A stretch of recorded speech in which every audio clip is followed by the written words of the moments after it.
Hi everyone. Today we will learn how to show hidden line in AutoCAD.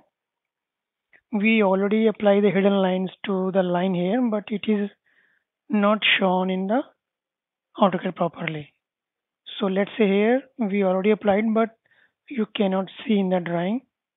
How we can see in the drawing here? There is two ways.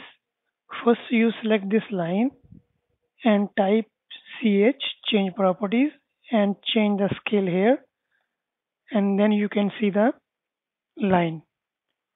So we have another method here.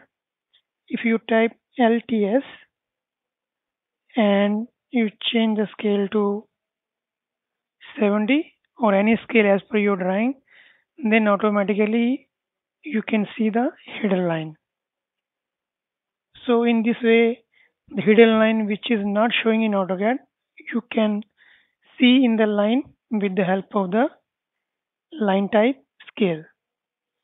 So let's say we are in the layout here, and in the layout still you cannot see the hidden line. So here also you have to change a LTS and make it 1. Now you can see the hidden line in the layout also. Same way, if you have a 3D drawing here, and this is a 3D drawing here, we will change to 3D modeling.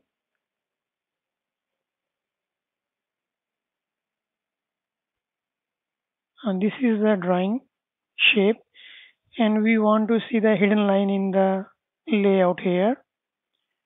You have to click on hidden. We will go on layout. You can change the view as per your own requirement. And you see here, this is the front view here, or this is the hidden. If you change to wireframe, you can see the line, but that line is not a hidden line because we want to see the hidden line.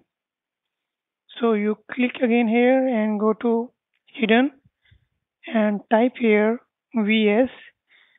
When you type VS in the command prompt, and then VS obscure edges will open, select this one and put on the value 1. You can see when you put the value 1, and you can see the hidden line in the layout. In this way, you can see the hidden lines for 2D and 3D in AutoCAD. Thanks.